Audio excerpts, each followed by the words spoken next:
우리 사랑하는 용인 영락교회 귀한 성도 여러분들 정말 감사드립니다.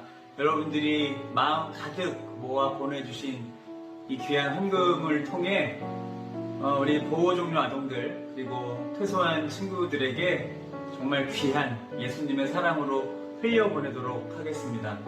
진심이 통하게 되면 그 아이들에게 분명히 예수 그리스도의 복음도 심겨질 줄 믿습니다. 계속해서 함께 기도해 주시고 저도 더 기쁘고 행복한 소식들 또 여러분들에게 전하도록 하겠습니다. 주 안에서 늘 강건하시고 행복하십시오. 고맙습니다.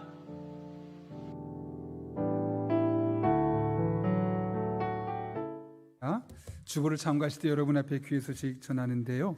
지금 좀 전에 영상 보신 것처럼 여러분들께서 이번 주, 지난 2주 동안 천사헌금에 동참해 주셔서 2,367만 1,000원이 헌금이 모금이 되었고, 그 가운데 반씩 이충식 선교사님 가정과 또 보호종결 아동을 지원하는 프렌즈 교회 이미 입금을 했습니다. 직접 오셔서 하는 것도 좋겠지만 선교사님 가정에 찾아뵙고 나서 전달식도 참 힘들 정도로 어려운 시기를 보내셨는데 그냥 저희 취지만을 전달해 드렸더니 그럼 본인께서 편지를 써서 이렇게 교인들에게 그 감사 의미를 전하고 싶다 하셔서 그렇게 전달하게 되었고요. 또 프렌즈 교회에서도 박유원 목사님께서 영상으로 함께 그 마음을 전달해 주셨습니다. 지난 2주 동안 천사헌금을 통해서 정말 우리 교회가 귀한 일을 감당하게 된 것 같습니다. 준비하는 과정에 사회봉사위원회에서 수고 많이 해주셨고, 특별히 영상을 편집하고 촬영했던 조동희 집사님 많이 감사를 드립니다. 그리고 사실 우리 교우들만 한 것이 아니라 우리 교우들과 함께 교제하고 있는 교회 안 다니는 사람들도 이번에 여러분들이 동참했다는 소식을 들었습니다. 그분들에게도 우리 교우분들 꼭 감사 인사 전해주시길 부탁드리고요. 어쨌든 우리가 이런 시기를 통해서 정말 어려운 이웃들을 함께 섬길 수 있음에 감사하고 이게 축복의 길이 아닌가 싶습니다. 여러분 한 분 한 분에게 진심으로 감사를 드립니다. 계속해서 주보 참고하시면요, 우리 말씀과 함께 철로 역정 계속 진행하고 있는데 적극적으로 참여해 주시고요. 또 지난주에 한 가족이 되신 분이 계십니다. 2부 예배 참석하시는데 우리가 비록 계속 얼굴을 볼 수 없다 할지라도 홈페이지로 보고 또 교회에서 밖에서 보면은 서로 친절하게 안내해주고 그리고 교제하셨으면 좋겠습니다. 예배 안내입니다. 이번 주까지는 20%의 사람만 예배를 드릴 수 있고, 이제 다음 주에는 7월 7일 날 거리두기 단계에 나오는 결정에 따라서 여러분 앞에 안내해 드리겠습니다. 오늘은 맥주감사 주일로 지키고 있습니다. 지난 상반기 6개월을 돌아보며 하나님께 감사한 것들을 생각해내고 또 하반기를 우리가 기대하며 하나님 앞에 기도하는 날이 바로 맥주감사 주일입니다. 오늘을 시점으로 하반기에 여러분 한 분 한 분의 삶 가운데 많은 하나님의 감사의 제목들 넘쳐날 수 있기를 예수님의 이름으로 축복합니다. 오늘 오후 찬양 예배는 교회학교 여름사역을 위한 기도회로 함께 하게 되는데요, 교회 유튜브를 통해서도 실시간 영상이 제공됩니다. 아울러 이번 주부터 영아부, 유치부, 여름성경학교가 토요일, 주일 이틀간에 걸쳐서 가정과 교회에서 병행해서 이루어지게 됩니다. 그리고 아동부는 7월 24일부터, 중고등부와 청년부는 연합으로 7월 31일부터 시작됩니다. 속으로 사회 현황면을 보게 되면 자세한 내용들 나와 있으니 참고해 주시고, 우리 아이들이 이 시기에 하나님을 나의 하나님으로 경험할 수 있도록 기도해 주시고, 또 여러분이 가능한 방법으로 적극적으로 지원하고 후원해 주시기를 부탁드립니다. 재직회와 안수집사회 당회 모임 참고해 주시고요. 라승관 김김 집사님 가정에서 자녀 결혼 감사, 강진규 장로님, 허성자 권사님 가정에서 건강회복 감사로 사랑의 성배 드렸습니다. 전량 도움이 필요한 가정을 섬기는 데 사용하고요. 하도록 하겠습니다. 장례 소식입니다. 우리 교우 이금옥 집사님의 부친께서 6월 30일 하나님의 부르심을 받았습니다. 코로나 상황이라 많은 분들을 가지 못했지만 또 제가 가서 충분히 위로를 전했습니다. 여러분들도 나중에 보시게 되면 꼭 위로해 주시고 또 잘 이겨낼 수 있도록 기도해 주시기를 부탁드립니다. 자세한 광고는 주부를 참고해 주실 때 아주 기쁜 소식이 하나 있죠. 우리 강진교 장로님께서 수술하시고 많은 어려운 시기도 있으셨는데 우리 교우들이 함께 기도하는 과정 중에 수술을 잘 마치시고 또 회복하는 과정도 재활 과정도 끝내시고 금요일에 퇴원하셨나요? 네, 퇴원하시고 오늘 정말 오랜만에 예배 나오셨는데요. 우리 한번 장로님을 더 건강하시라고 지난 우리 다치기 전처럼 또 함께 즐겁게 교회 섬기자고 또 여기 우리 아들 둘까지 참석했어요. 그 중에 큰아들은 말레이시아에서 지금 원래 일을 하고 있는데 아버지 이제 아프시고 나서 잠깐 들어왔습니다. 곧 또 출국을 하게 되는데 우리 귀한 장로님과 뭐 작은 아들은 자주 보니까 우리 큰아들 성구 형제에서 같이 한번 박수로 축복하겠습니다.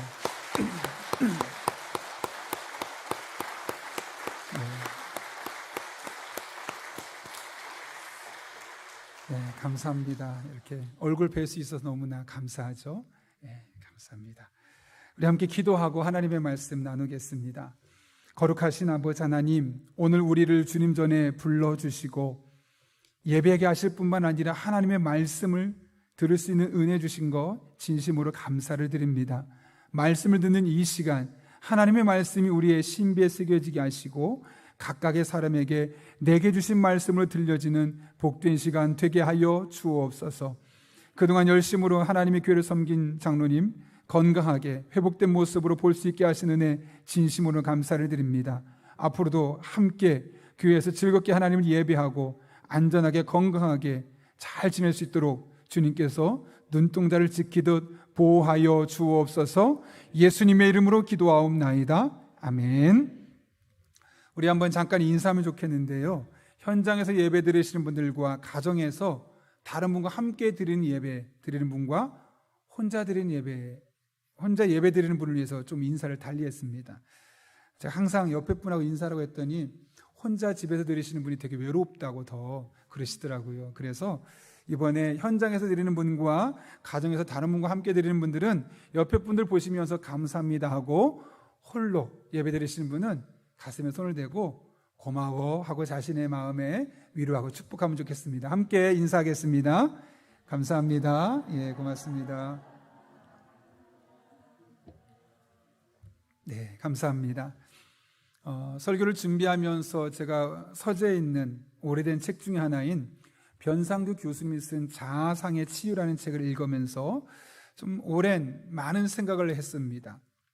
10몇 년 전에 한 교수가, 대학 교수가 자살하는 사건이 있었는데 그것이 우리 사회를 잠깐 동안 들썩였던 적이 있습니다. 왜냐하면 그 자살한 사람이 우리나라 최고의 인재들만 모인다는 카이스트의 교수였기 때문에 그렇습니다.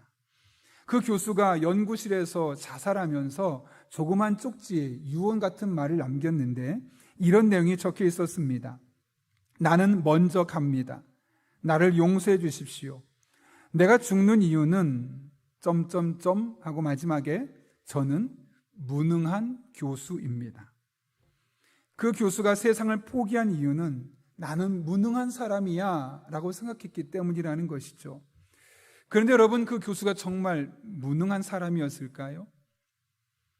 그는 그 학교에서도 촉망받는 젊은 교수였습니다. 뿐만 아니라 MIT 공대에 영어로 된 논문을 해마다 제출할 정도로 그 실력이 탁월한 사람이었습니다.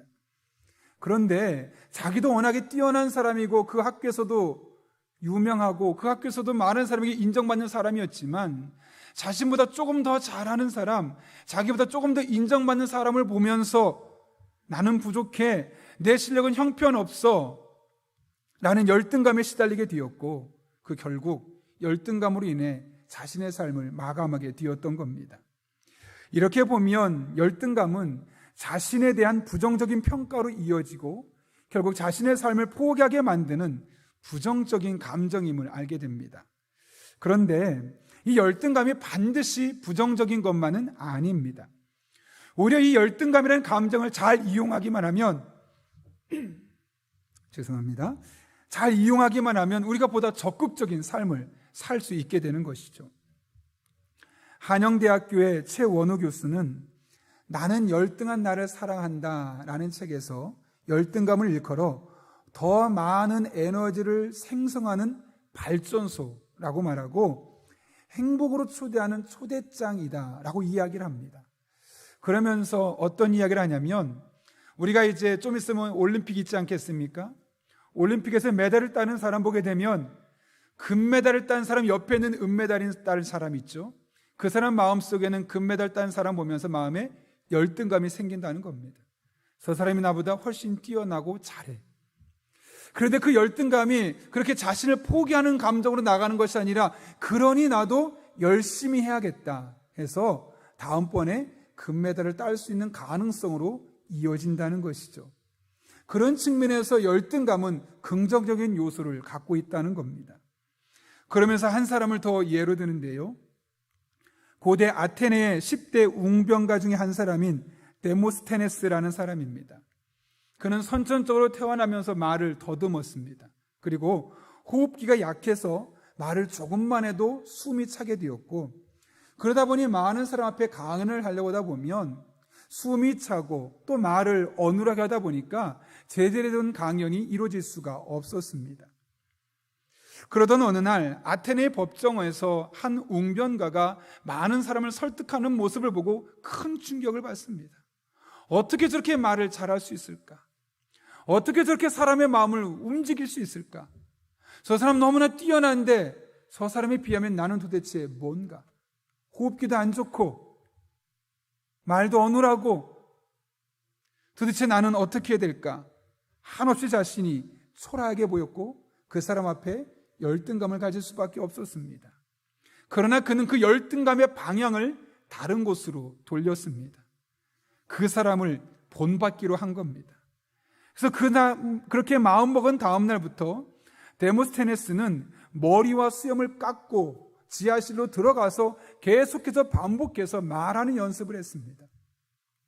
발음을 또박또박하게 하려고 일부러 돌을 입에 물고 한 단어 한 단어를 입으로 내뱉었고, 호흡기가 워낙 약하다 보니까 산을 오르락 내리락 하면서 자신의 호흡기를 강하게 단련했습니다.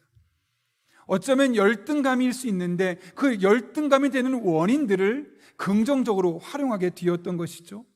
그 결과 그는 많은 단점을 갖고 약점을 갖고 있음에도 불구하고 고대 아테네 10대 웅병가가 될 수 있었던 겁니다. 사실 사람은 누구나 열등감을 가질 수밖에 없습니다. 모든 사람이 근본적으로 다르며 잘할 수 있는 것 또한 다르기 때문에 그렇습니다. 따라서 열등감을 어떻게 활용하느냐가 나를 죽이는 상한 감정이 될 수도 있고 때로는 나를 살리는 행복한 발전소가 될 수도 있는 것이죠. 바라기는 우리 교회 성도들은 열등감이 오히려 여러분을 살리고 여러분을 지금보다 한 단계 더 뛰어난 사람으로, 나은 사람으로 만드는 그런 행복 발전소가 될 수 있기를 예수님의 이름으로 축원합니다. 오늘 본문은 사사로 쓰임받았던 기드온이 지니고 있었던 그 열등감에 대해서 말하고 있습니다.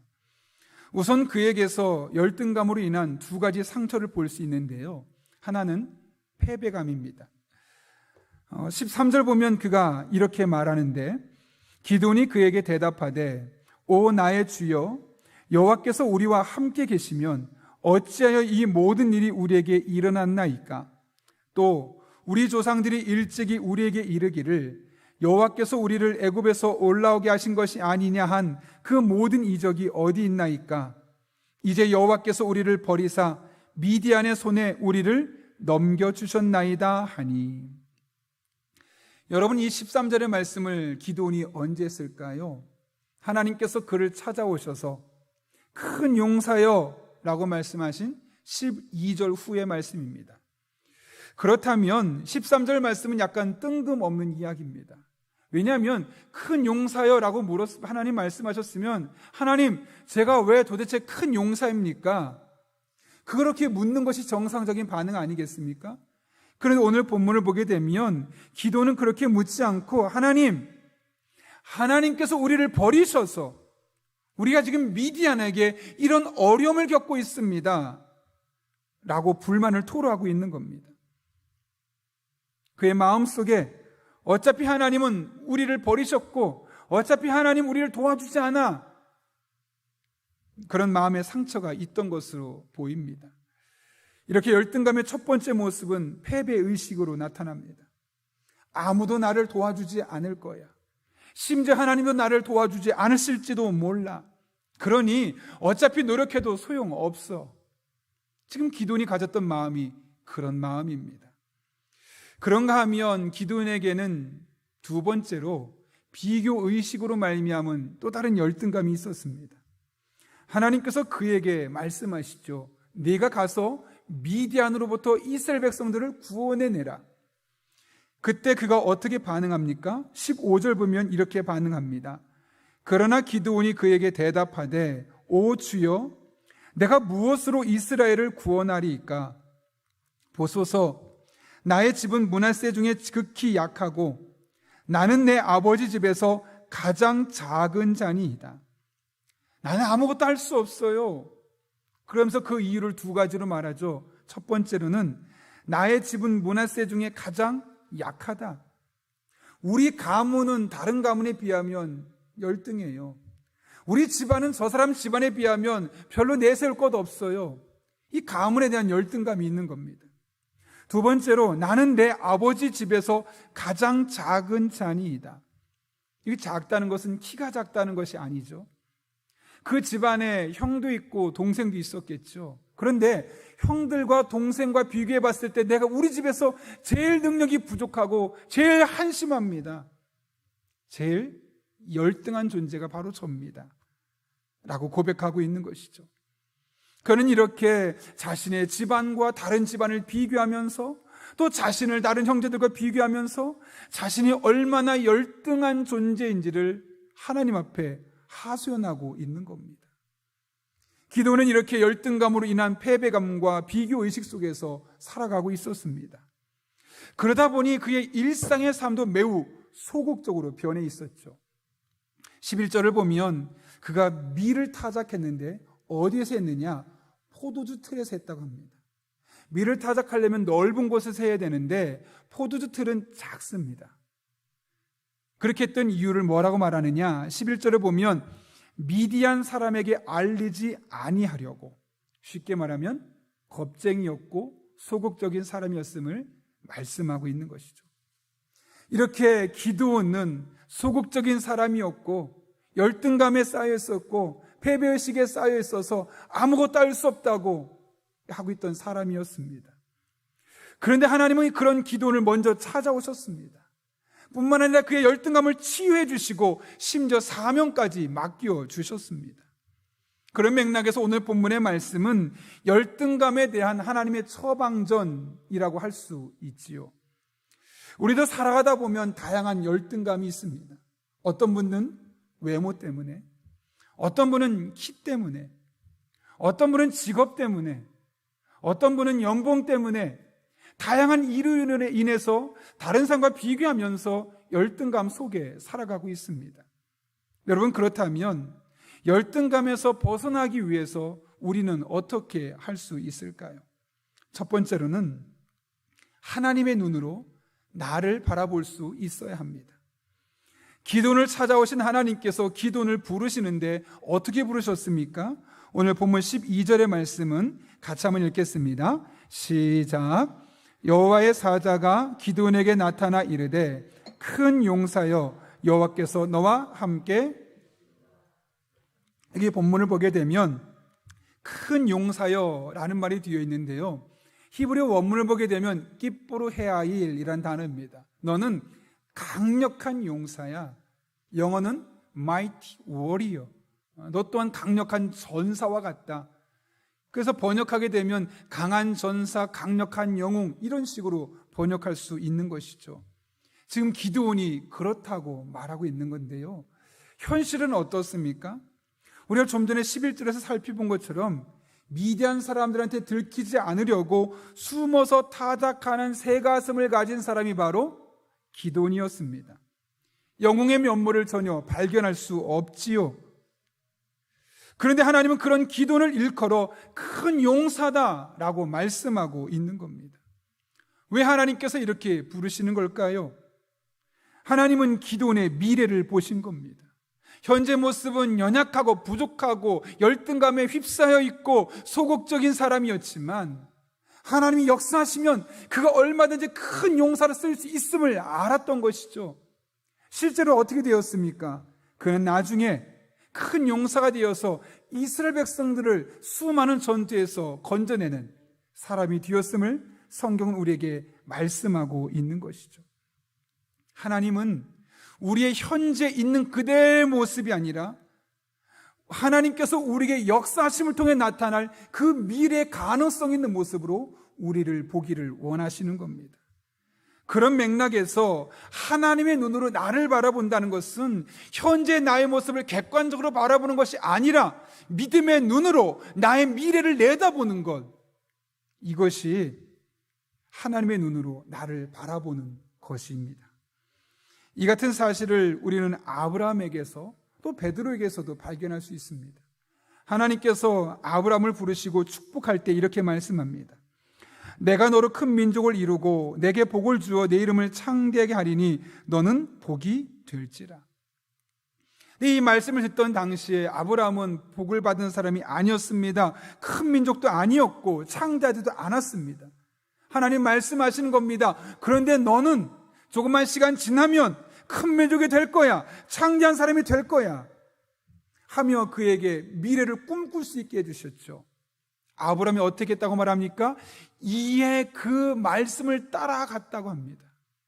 이 말씀을 내게 주신 말씀으로 받고 나는 지금 부족하지만 적은 민족이지만 하나님 반드시 큰 민족을 이루어 주실 거야, 내게 복 주시고 나를 창대하게 하실 거야, 그 말씀을 따라서 한 걸음 한 걸음 내딛게 되었다는 것이죠. 그 아브라함이 지금 저와 여러분의 믿음의 조상이 되지 않았습니까? 요한복음의 동생 안드레가 형 베드로를 예수님께 데리고 옵니다. 그때 예수님께서 베드로를 보고 이렇게 말씀하시죠. 데리고 예수께로 오니 예수께서 보시고 이르시되 내가 요한의 아들 시몬이니 장차 게바라 하리라 하시니라. 너 지금은 요한의 아들 시몬이야. 이게 무슨 말일까요? 그냥 평범한 요한이라는 한 사람의 아들이야. 그런데 지금은 그렇지만 장차 앞으로 미래 너는 게바, 페트로스, 반석이 될 거야 라고 말씀하고 있는 겁니다. 지금은 평범한 어부입니다. 그리고 평범한 요한이라는 아버지의 아들입니다. 그렇지만 하나님이 그에게 역사하시고 그에게 은혜 베푸시면 그는 머지않아서 장차 반석 같은 사람이 될 것임을 말씀하고 있는 것이죠. 실제로 그는 예수님의 수제자가 되었습니다. 예루살렘 교회 담임 목회자가 되었습니다. 제가 웬만해서는 제 개인적인 이야기를 잘 하지 않는데요, 오늘은 저희 이야기를 잠깐 여러분과 나누려고 합니다. 저희 아이가 지금 요즘 시험을 보고 있어서 아이와 여러 가지 대화를 나누다가 저희 아이가 좀 꼼꼼함이 필요할 것 같아서 야, 너는 좀 자기계발서를 많이 읽으면 좋겠다라는 이야기를 하게 되었습니다. 대화를 하다 보니까 문득 제가 자기계발서를 읽은 걸 아이에게 얘기해 줘야 될 것 같아서 어렴풋이 생각해보고 집에 있는 책들을 생각해 보니까 약 100권 이상 정도 읽은 것 같습니다. 물론 여러분이 보시기에 100권이나 읽었는데 저 정도밖에 안 되나 싶을 수도 있겠지만 그래도 그만큼 읽어서 요 정도 될 수 있었으니 이해해 주시기를 부탁드리고요. 그러면서 문득 이런 생각이 들었습니다. 내가 도대체 왜 자기계발서를 100권이나 넘을 정도로 많이 읽었을까 생각해 보았습니다. 그러다가 과거에 제가 중등부 전도사 때 중등부, 고등부, 청년부가 연합해서 한 150명이 수련회를 함께 했었는데 그 수련회를 인도했던 때가 생각이 났습니다. 당시 제가 찬양 인도를 하고 나서 1시간 동안 기도하는 시간이 있었는데 기도하는 시간에 이제 서로 찾아다니면서 기도 제목 하나씩 나누고 서로를 위해서 간절히 기도해 주는 시간이 있었습니다. 제가 한 10분 정도 앞에서 기도 인도를 끝나고 나서 저도 이제 사람들을 다 찾아다니면서 서로 기도 제목을 나누게 되었죠. 그러다 그 중에 한 선생님, 지금 이제 집사님이 되었는데 그 집사님과 기도 제목을 나누고 기도하게 되었는데 기도를 딱 끝나자마자 갑자기 펑펑 우는 겁니다. 제 마음속에 혹시 나한테 얘기하지 않았지만 힘든 일이 있으신가? 그런 궁금한 생각이 들었습니다. 그래서 왜 그러냐고 물었더니 그분이 하는 말씀이, 제가 당시에 전도사였는데요, 전도사님, 하나님이 전도사님을 쓰시고 싶대요. 하나님이 전도사님을 크게 쓰시고 싶대요. 하면서 펑펑 우는 겁니다. 자신의 삶에서 이런 적을 경험해 본 적이 한 번도 없는데 기도하는 중에 자신도 모르게 환상이 열리면서 마치 자기에게 말씀하시듯 이러는 것을 보면서 너무 감격스러워서 울게 되었다는 것이죠. 저희가 그 이야기를 듣고 처음에는 별로 대수롭지 않게 생각했습니다. 왜냐하면 그 당시 저의 모습은 그렇게 전혀 그럴 만한 사람이 아니었기 때문에 그렇습니다. 그도 그럴 것이 제가 스카이나 그런 유명한 대학을 나온 사람도 아니고 그 당시에 큰 교회에서 많은 사람과 함께 목회하고 있는 것도 아니고 더군다나 어떤 특별한 은사와 도드라지는 모습이 있어서 많은 사람이 제 이름을 알던 시기도 아니었기 때문입니다. 그래서 그냥 좋은 소리다, 기분은 좋네 하고 넘어가려고 했습니다. 그런데 신기하게도 그날 이후 그 목소리가 제 귓전을 떠나지 않는 겁니다. 마치 하나님이 말씀하는 것 같았습니다. 너 들었지? 내가 그렇게 쓸게. 그러니 잘 준비해라. 그런 메시지로 저희 마음에 들리는 겁니다. 그래서 그날 결심했습니다. 그래, 하나님이 그런 계획을 가지고 계시다면, 하나님이 부르신다면 얼마든지 사용될 수 있도록 부족하지 않은 사람이 되자. 하나님 부르시면 얼마든지 달려나갈 수 있도록 잘 준비되도록 열심히 노력하자 라는 마음으로 그때부터 부단히 노력했던 것으로 생각됩니다. 만약 제가 그 당시에 저의 현실만을 바라보면서 말도 안 돼 라고 했다면 지금도 많이 부족하지만 이만큼도 성장하지 못했을 저의 모습이 능히 짐작이 됩니다. 그러나 지금은 여전히 부족하고 지금 당장 현재의 모습만 보면 미래가 기대되지 않지만 하나님의 약속이 있고 하나님의 눈으로 보기 시작하면서 미래에 대해 꿈을 꾸기 시작하니까 기대가 되는 겁니다. 또 그 기대가 되고 하나님께 더욱더 헌신하고 싶은 마음에 더 노력할 수밖에 없게 되었던 것이죠. 만약 제가 현실의 모습만 바라보고 살았다면 저는 많은 발전을 경험하지 못했을 것이고 매일 저보다 훨씬 뛰어난 사람들을 생각하면서 열등감 속에서, 좌절감 속에서, 비교의식 속에서 살았을 것이 너무나 분명합니다. 그런 맥락에서 우리가 현재 자신의 모습에 갇혀 사는 것은 사실 믿음이 아닙니다. 오히려 다른 사람들이 보기에도 여전히 나의 현재가 부족해 보여도 나를 통해 얼마든지 일하실 수 있는 하나님을 기대하고 자신의 미래를 준비해 나가는 것, 그것이 우리의 미래의 모습이 되어야 하고, 그럴 때 우리를 지독히도 괴롭히는 그 열등감의 늪에서 빠져나올 수 있는 겁니다. 바라기는 우리 한 사람 한 사람이 현재 객관적인 눈으로 자신을 바라보는 것이 아니라 여러분을 통해 일하실 하나님의 그 은혜 눈으로 여러분을 바라보고, 그럴 때 열등감의 늪에서 빠져나오고 하나님 주신 가능성들을 펼쳐내는 그런 주의 종들 될 수 있기를 예수님의 이름으로 축원합니다. 그런가 하면 열등감에서 벗어나기 위해서 우리는 두 번째로 하나님께서 이미 주신 자신의 능력을 확신하고 신뢰해야 합니다. 기드온을 찾아오신 하나님께서 기드온에게 새로운 사명을 주시지요. 이스라엘 백성들을 미디안의 손에서 구원해내라는 것입니다. 그런데 이때 하나님께서 기드온에게 한 가지 사실을 깨닫게 하십니다. 그것이 14절인데요. 여러분 한번 14절 읽겠습니다. 시작. 여호와께서 그를 향하여 이르시되 이스라엘을 미디안의 손에서 구원하라. 내가 너를 보낸 것이 아니냐 하시니라. 아멘. 여기 아주 중요한 표현이 있습니다. 이 너의 힘으로 라는 말입니다. 여러분, 이게 무슨 말일까요? 하나님께서 기드온이 미디안과의 싸움에서 승리할 수 있도록 이미 그에게 주신 힘이 있다는 것이죠. 정확하게 그 힘의 정체가 무엇인지를 밝히진 않았지만 분명한 사실은 하나님께서 이미 기드온에게 공급해 주신 힘이 있으니 그 힘으로 나가서 싸워라 라고 말씀하고 있는 겁니다. 그러므로 기드온이 할 일은 너무나 선명합니다. 하나님께서 내게 주신 힘이 있음을 믿고 그 힘으로 자신에게 맡겨진 일을 성실하게 감당해 내는 겁니다. 그러면 그는 굳이 다른 사람과 비교할 필요가 없는 겁니다. 왜요? 내게 있는 힘으로 일하면 되니까요.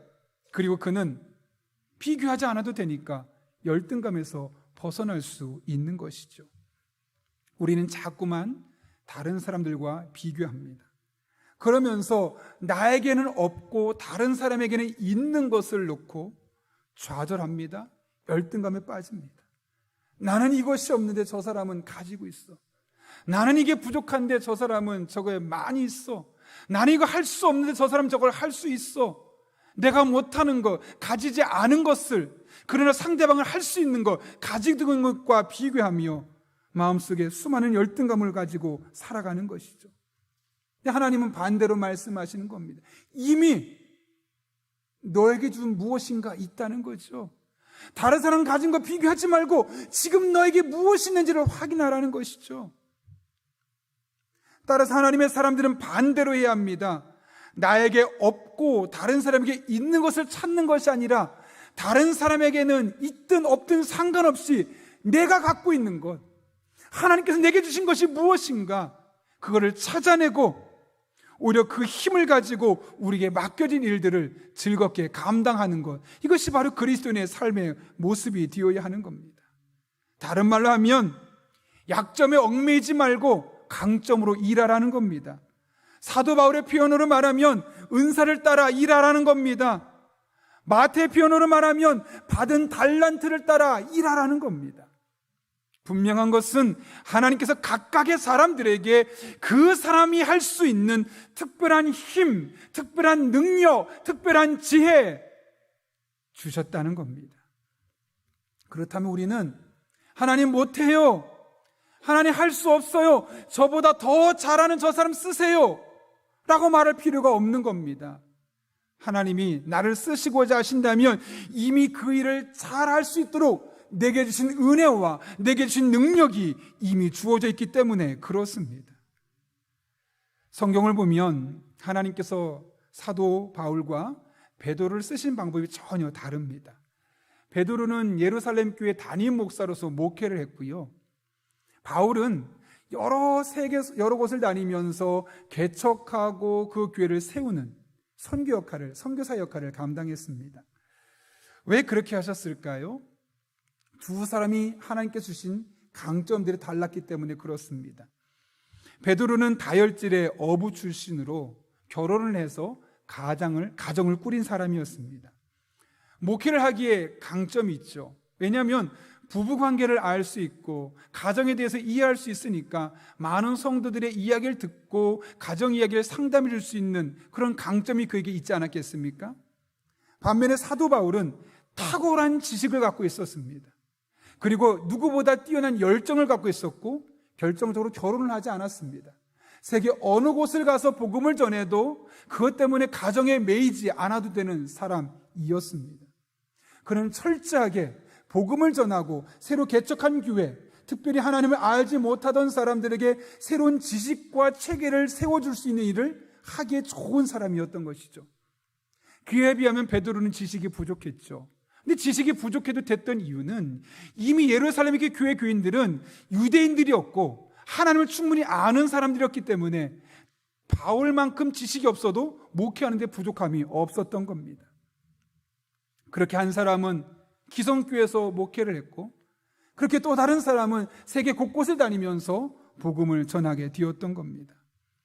여러분, 하나님께서 두 사람 중에 어떤 사람을 더 귀하게 보셨을까요? 여러분은 어떻게 생각하십니까? 아마 사람 상대하는 거 참 힘들어 라고 생각하는 분은 그래, 사람 대하는 게 너무너무 힘든데 베드로가 참 고생이 많았겠다.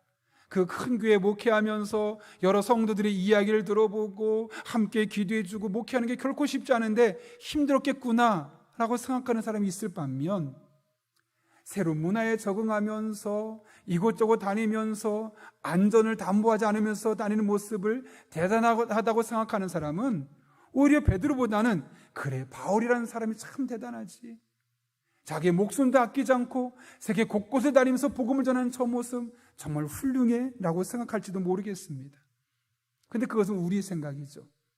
하나님은 똑같이 보지 않으셨을까요? 왜 그랬을까요?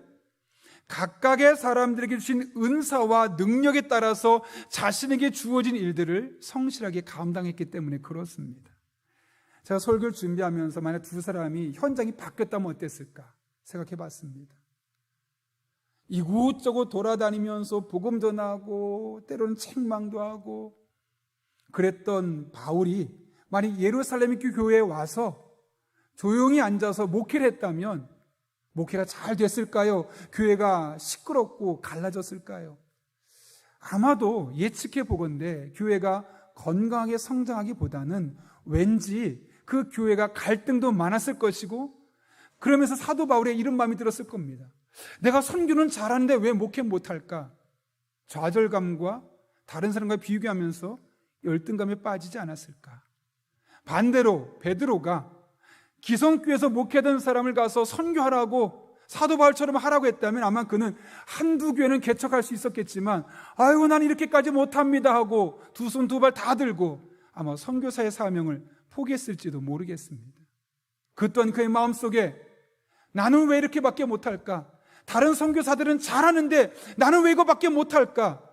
열등감에 목회도 선교사역도 다 제대로 감당하지 못하지 않았을까요?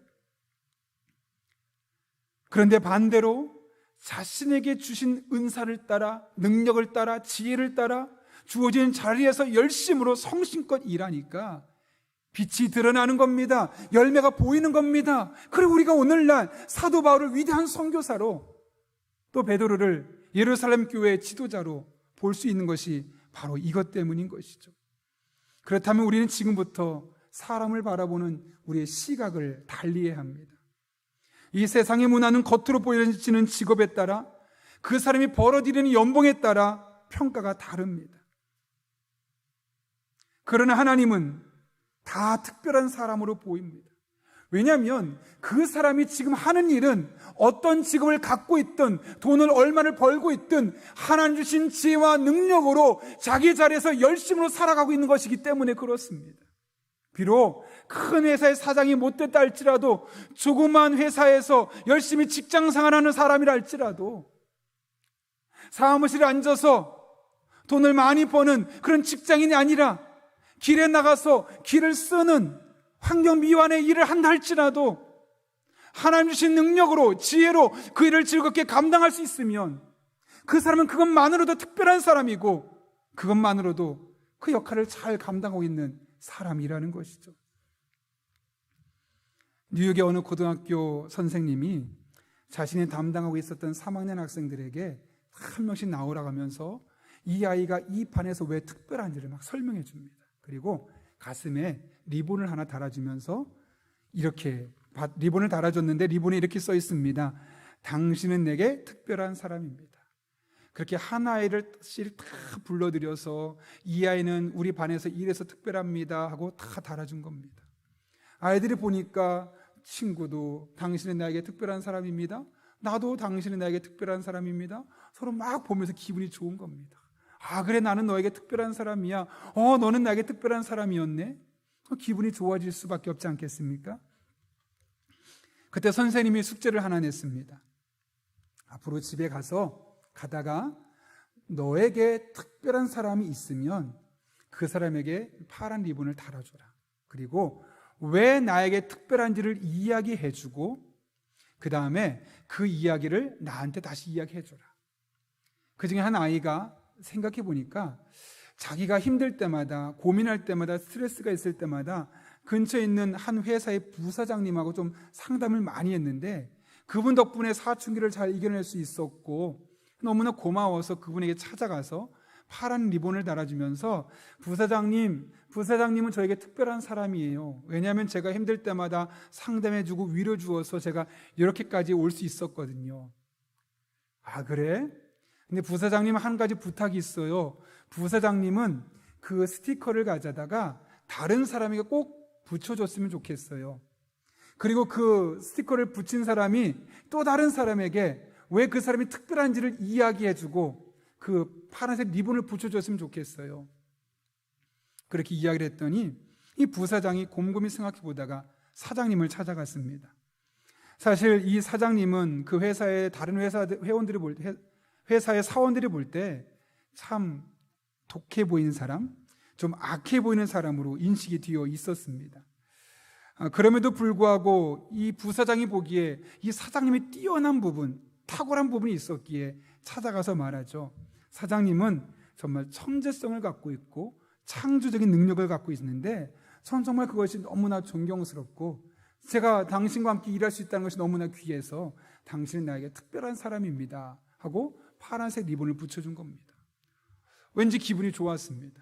집으로 돌아오면서 사장님이 생각하기를 그럼 나는 누구에게 이 파란색 스티커를 붙여줄까? 이 리본을 달아줄까? 고민하다가 집으로 가서 17살 난 아들을 불러놓고 말합니다. 얘야, 사실 내가 지금까지 너한테 너무너무 바빠서 별로 신경을 쓰지 못했지. 그리고 네가 성적이 조금이라도 떨어지면 고래고래 소리를 질렀지. 집안 제대로 정리하지 않으면 너한테 내가 고함을 지르고 화를 냈어. 하지만 내가 곰곰이 생각해 보니까 너는 나에게 정말 특별한 존재였어.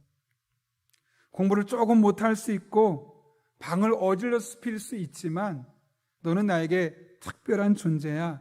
있는 그 자체만으로 너희 엄마와 나에게 너무나 특별한 존재야 라고 아이에게 이야기를 하고 파란 리본을 붙여준 겁니다. 근데 그 이야기를 듣자마자 아들이 펑펑 웁니다. 아니, 펑펑 우는 정도가 아니라 대성통곡을 합니다. 그러더니 아들이 눈물을 닦으면서 아버지를 바라보더니 이렇게 울먹이며 말합니다. 아빠, 사실 저는 내일 자살하려고 했었어요. 아빠한테 공부 못한다고 혼날 때마다 나는 쓸모없는 자식이구나.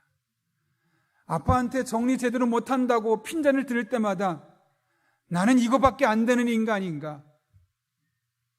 그런 마음이 저를 자꾸 괴롭히고 제 안에 그 열등감이 나는 더 이상 살 필요가 없어 라는 마음을 갖게 했고 그래서 내일 사실 죽으려고 했었어요. 그런데 이제는 그럴 필요가 없어졌어요 라고 했다는 것이죠. 당신은 특별한 사람이라는 책에 있는 짧은 내용의 글입니다. 여러분, 어떻게 보면 이 아들은 살면서 자신이 열등감을 가질 수 있는 상황이 너무나 많았습니다. 다른 사람보다 공부를 못했기 때문에, 다른 사람보다 정리를 못했기 때문에 여러 가지 이유로 아버지한테 핀잔을 들으며 나는 이거밖에 안 되는가? 라는 그 열등감이 자신을 너무나 괴롭혔죠. 그런데 아버지를 통해서 내가 비록 다른 사람보다 조금 공부를 못하고 다른 사람보다 정리정돈을 조금 못해도 나는 특별한 사람이구나, 존재만으로도 나는 괜찮은 사람이구나, 그러면서 자신에게 주신 그 능력을 가지고 자기의 길을 걸어가려는 마음을 생기게 되었던 겁니다. 우리 또한 마찬가지 아니겠습니까? 여러분은 이미 특별한 분들입니다. 직업과 상관없이, 연봉과 상관없이, 사람들의 인기와 상관없이 여러분 한 분 한 분은 너무나 소중한 분들입니다. 특별한 분들입니다. 왜냐하면 하나님께서 하나밖에 없는 아들 예수님과 바꾼 분들이기 때문이고, 여러분이 이 세상에 이미 존재하는 이유 하나만으로 하나님께서 여러분을 통해 하실 일이 있고, 그 하실 일이 있기 때문에 여러분만 할 수 있는 그 일을 지금 하게 하시고 있기 때문에 그렇습니다. 그런 의미에서 우리가 한번 잠깐 가슴에 손을 얹었으면 좋겠습니다. 그리고 한번 이렇게 3번을 따라 했으면 좋겠는데요. 한번 3번 이렇게 해보겠습니다. 나는 특별한 사람이다. 하겠습니다. 시작. 나는 특별한 사람이다. 한 번 더요. 나는 특별한 사람이다. 한 번 더요. 나는 특별한 사람이다. 예, 여러분 한 분 한 분은 특별한 사람입니다.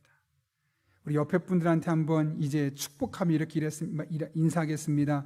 당신은 특별합니다. 이렇게 2분 이상 인사하겠습니다.